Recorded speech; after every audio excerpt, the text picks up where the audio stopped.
This episode is really scary for me, so there we go. Is it recording? Yes, okay. Hello! Welcome to Jotunheim Whispers. I am frostjotun. As you know, I am a composer, an artist, a poet, a musician, and a performer, and maybe something else. Oh, a baker. That's right. Well, not a baker professionally, but I love it. Doesn't matter, that's not the topic of this episode. I am so sorry. I guess I cannot be stopped now. I have learned how to talk to myself, and I really like it. I mean, I haven't had a friend in such a long time. In about maybe 8 years or even 9 years, something like that. So, and I'm young, so you can guess that I haven't had a friend since I was like a teen, right? Cool, cool. That's super cool. That's awesome. Yeah. So I just hyped myself up for this episode because I'm gonna be talking about some real, real things that have changed my brain chemistry forever. To kinda explain why I am the way I am, although throughout the years of me being free, I have found myself in some instances, so I have kinda realized who I am. I have accepted my vulnerability or like my kindness, which sounds funny right now, but let me just tell you, kindness was like considered a weakness in this household many years ago, and so any kindness or vulnerability would be left at best. Like, I don't want to even say other things, honestly. But this episode is about some of the CPTSD things I have experienced. And again, I am treating this podcast not as entertainment for people, like hopefully it is. I don't know, but honestly, it's like therapy for me. So I am just talking about things that I have never discussed with anyone, and so I am just going through that by myself. So there we go. Um, so the main reason for my CPTSD was the mother of my mother, which I cannot even call a grandma because, you know, grandmas cannot be monsters like that.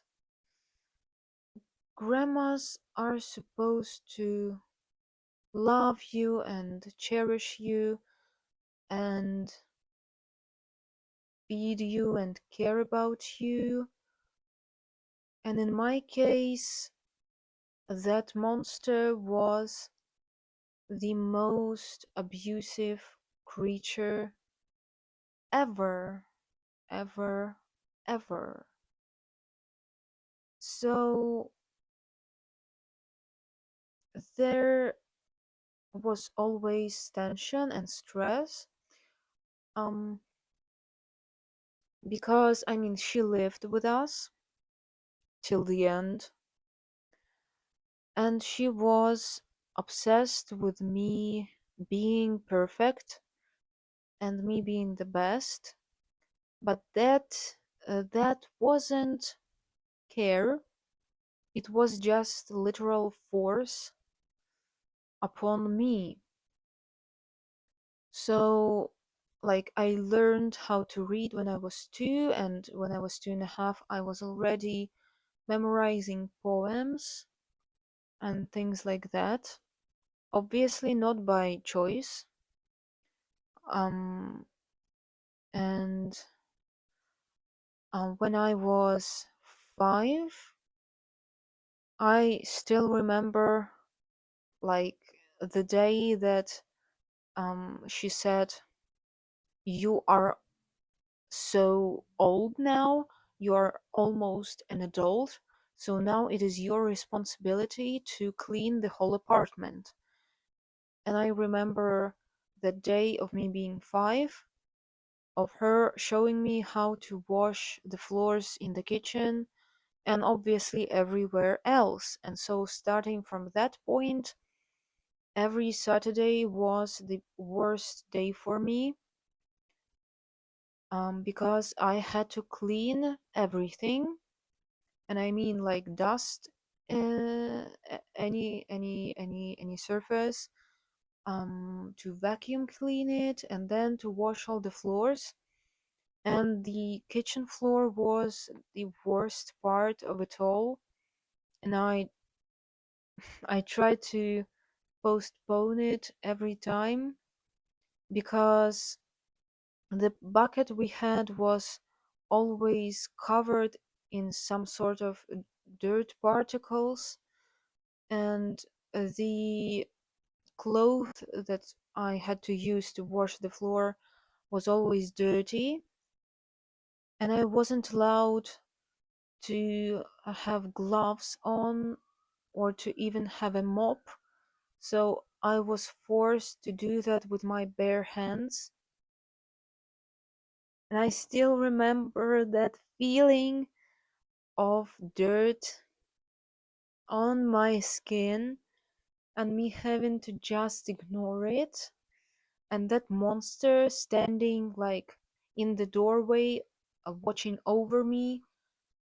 So, she wouldn't ever do anything on those days. She would just watch TV and stuff, and I would be forced to do all the work. And then she would say, "Oh, I work all the time, and you do nothing. You are lazy, and you drink my blood," which was like it was crazy.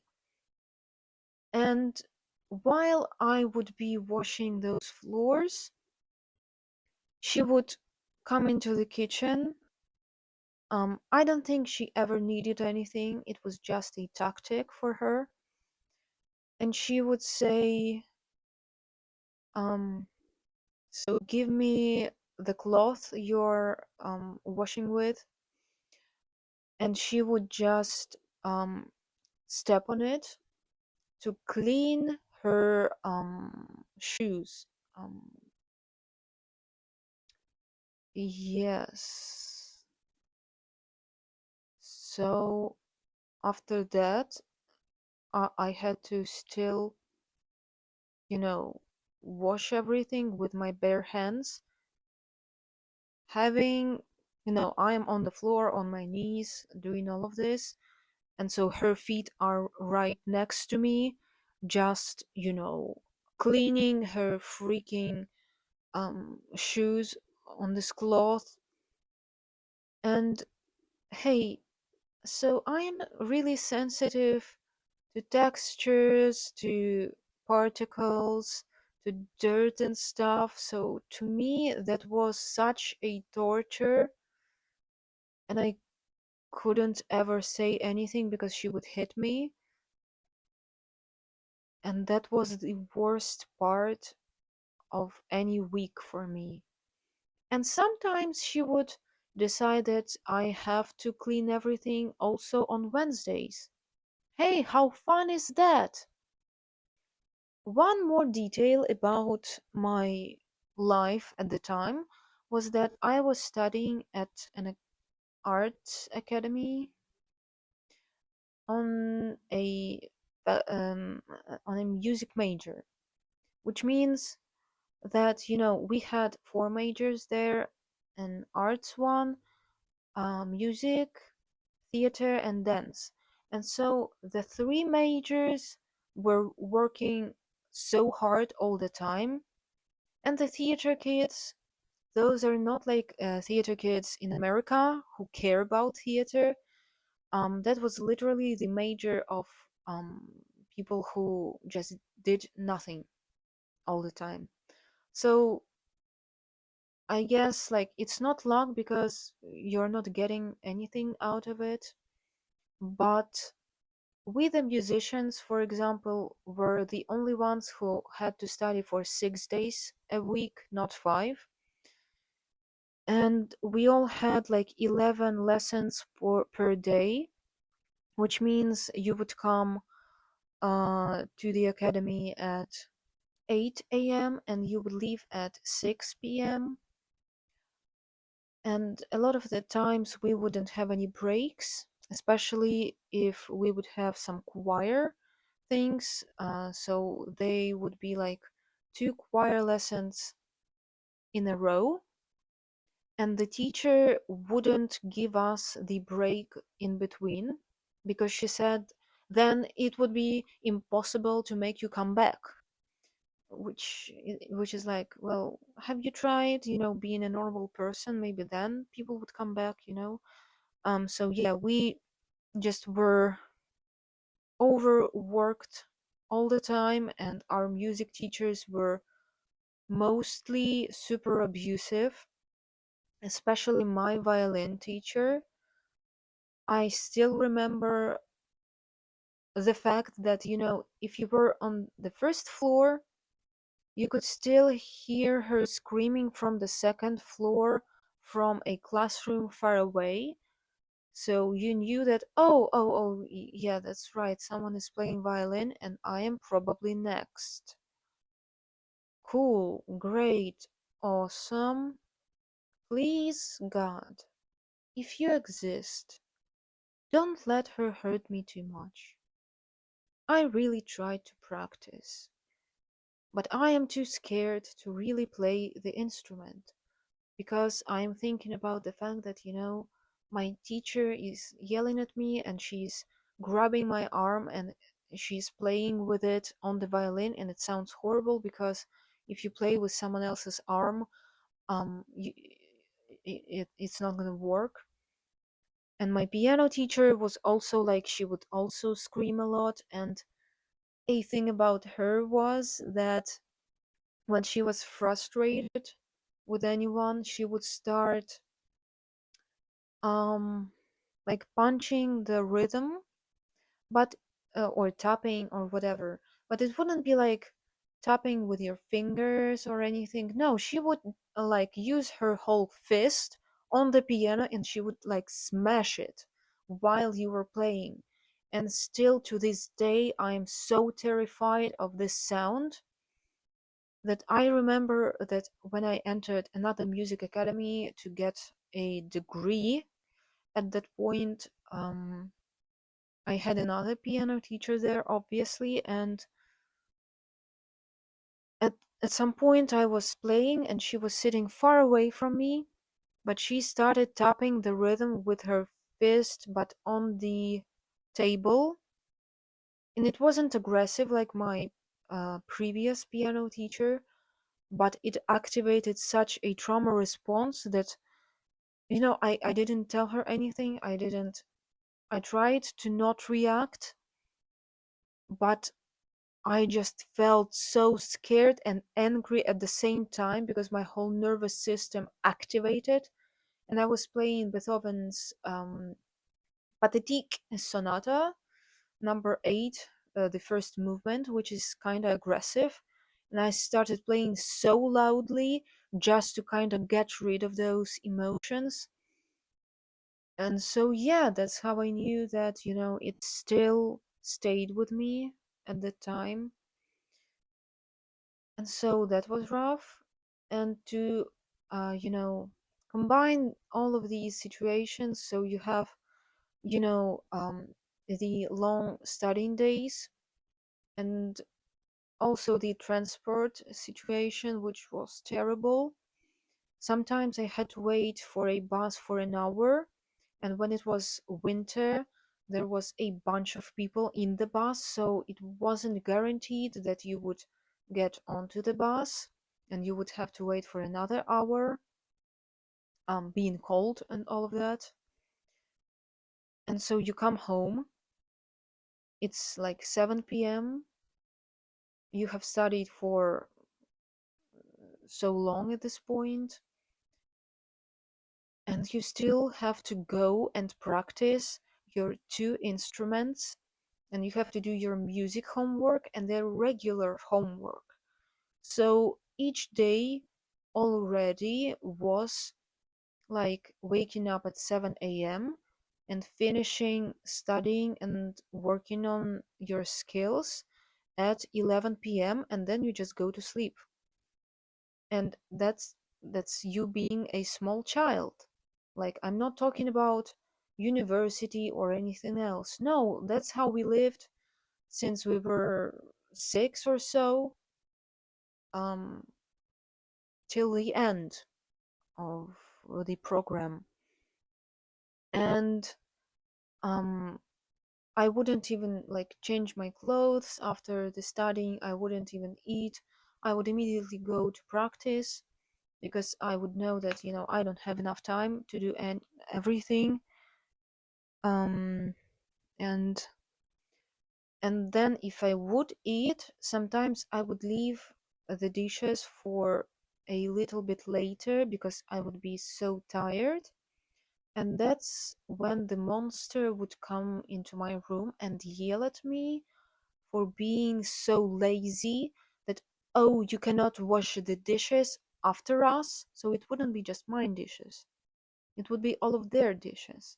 And mind you, she didn't work, she was at home. What the hell? Like, I am so exhausted. And again, I couldn't just defend myself because, well, if she heard any word like back, she would punch me in the face or in a leg or in a hand. I don't remember fully. But yeah, so that was the situation like every day. And in the summer, like this thing happened that really frustrated me.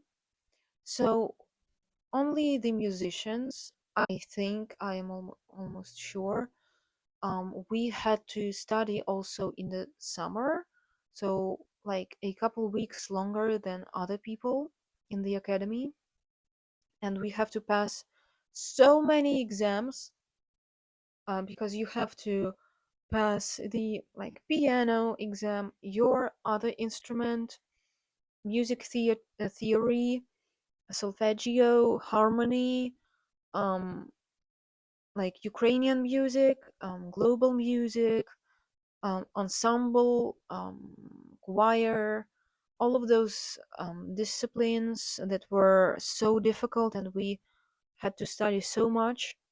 And so we would pass those exams, right? And mind you, I was forced to be the best. So it would, like, the first question would always be, what grade did you get today?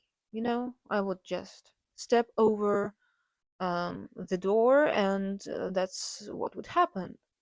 So, no, like, are you tired? Maybe, do you want something to eat? Are you satisfied with your life? No, none of that. No. What happened at school? What did you get? That's what I would get. And so imagine this. The summer started a while ago. We just passed the exams. It's the middle of June. So, yay! Vacation, right? Summer break. Hell no! Hell no! You know why? Well, because your handwriting is not perfect. So now, every day you wake up and you have to write 10 pages of some texts, and each letter has to be perfect. And then you have to read like 15 pages of a book, and then you have to do homework that were given for the summer that no one else but you does. And also you have to clean, and also you have to cook something, and also you have to help me go to the market and be my personal slave. So that was my summer. And there was this instance that happened 2 times when I tried to speak up, and I was writing those 10 pages, and at some point I just said, I don't want to do that. Like, can I please rest? Like, I already have to practice 2 instruments. I already do so much. Like, I didn't say that, it's just the context for you. Can I please not do those 10 pages? And that's when I got hit in my jaw. Um, and I remember the look in her eyes at that moment that was filled with anger and satisfaction from hitting me. And so then I just realized that there is no empathy in this monster. Like, she is clearly enjoying this process of hurting me. And there is no protection for me. I cannot speak up, I cannot defend myself. So I just have to be silent, and I have to do everything that they tell me to do. Yeah. Well, about my handwriting, so so it's kind of weird for me that as an adult you care about a child's handwriting so much.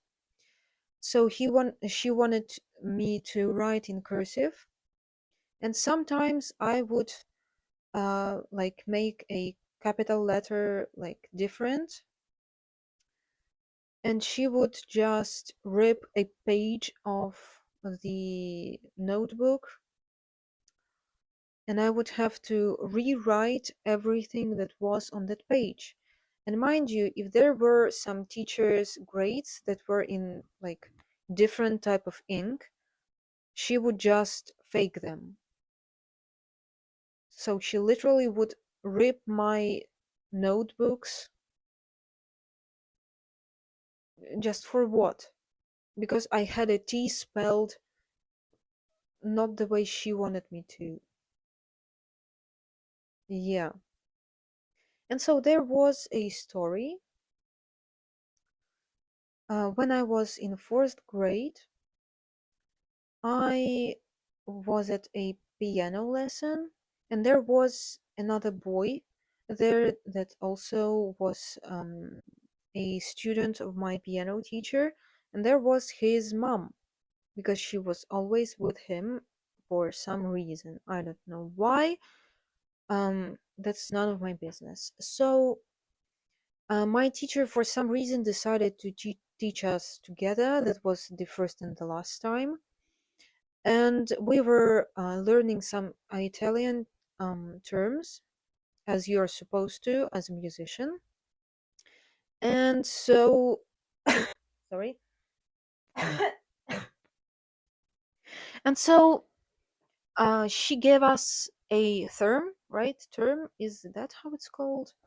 Um, and we tried to remember it, and we would just then, oh, that's right, we were supposed to be in a piano ensemble together, so we were just practicing the piece. Okay, now I remember. And then she stopped and she asked for the term again, and we both forgot it. And so she reminded us, and we practiced again, and she asked again, and we forgot. And it happened like I think one more time, and I guess I hit myself in the head um when I forgot about it, and they kind of reacted weirdly, which I guess is normal for people to see a kid hitting themselves. So like either the teacher or the mom of that boy asked like, why did you do that? And I was like, well, that's how it happens at home. Like it wasn't me trying to, um bring attention to myself or whatever. It was literally just a response for me. And so I guess my teacher talked to the monster,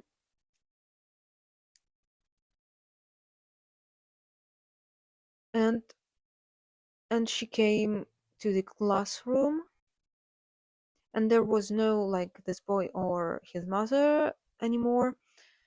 And the monster started laughing, and she said that I am lying, and I'm an honest person. I am very honest always.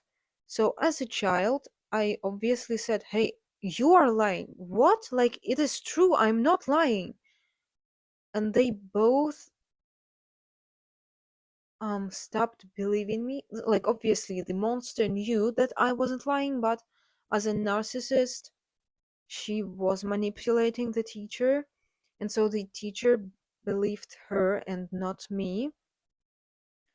And then I I met the boy and the mom and the teacher just in the corridor or in the staircase area, and the teacher was like, well, you should apologize to this boy's mother for lying.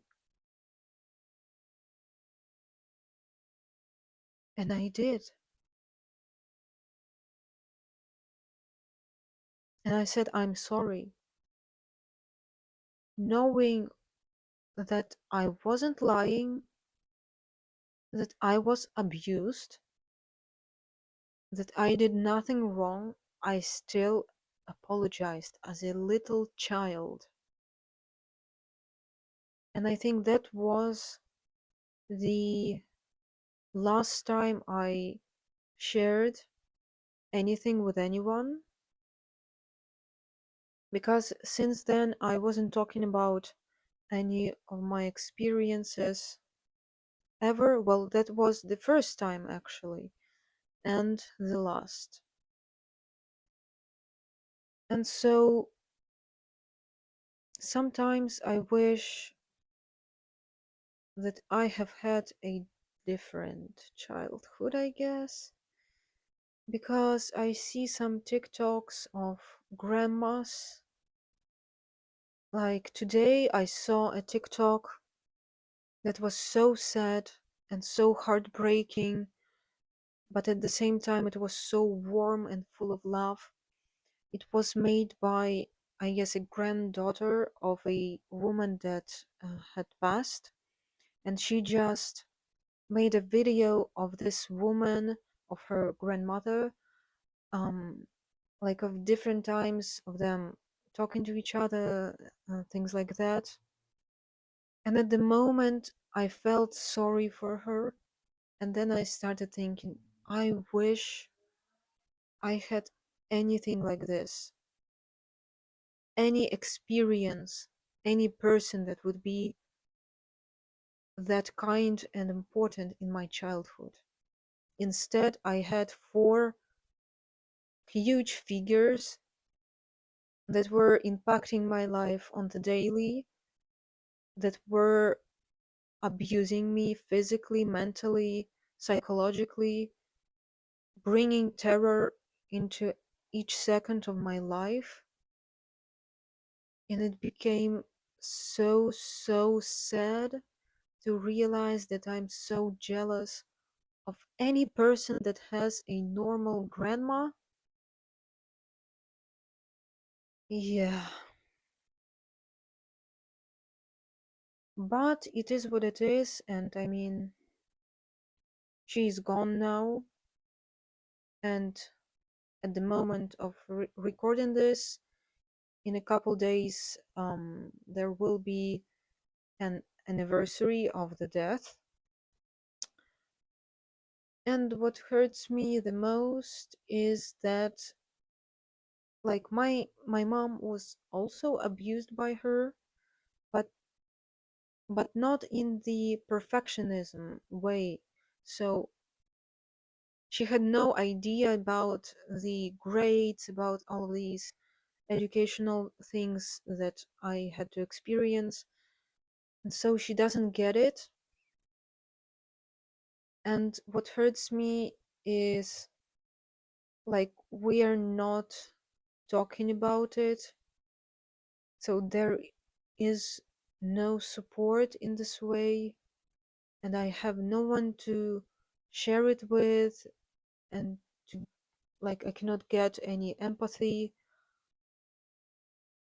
and stuff like that. So unfortunately I continue living with all of those awful rules that she put up for me, that I don't deserve anything, that I have to be the best, that if I say something wrong, or if I forget to do something, then I am the worst person ever.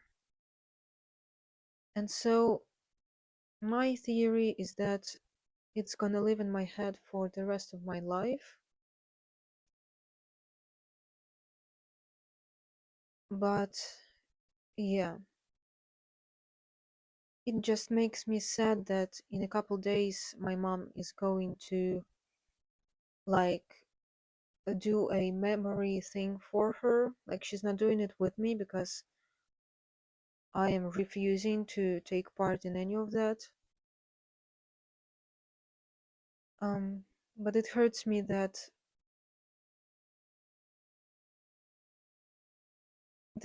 she, for some reason, is remembering that. Like, she is giving this attention and thought to the monster that abused her child, I guess. Still, in my life, I haven't been protected or really, really cared for, and it truly breaks my heart. So, this episode is depressing, I guess, but it is autumn, so it is fine. We are getting into the mood. I'm sorry if you had to listen to this. I just needed to share it with anyone. I mean, those weren't even close to all of these stories I would have about, like, us being poor and stuff. So yeah, you can find me anywhere if you search up frostjotun and stuff. I am still doing music, I am still an artist, and all of that. Thank you for listening. Have a great, great day, great month, a great year. I appreciate you, and I wish all the kindness upon you. Bye.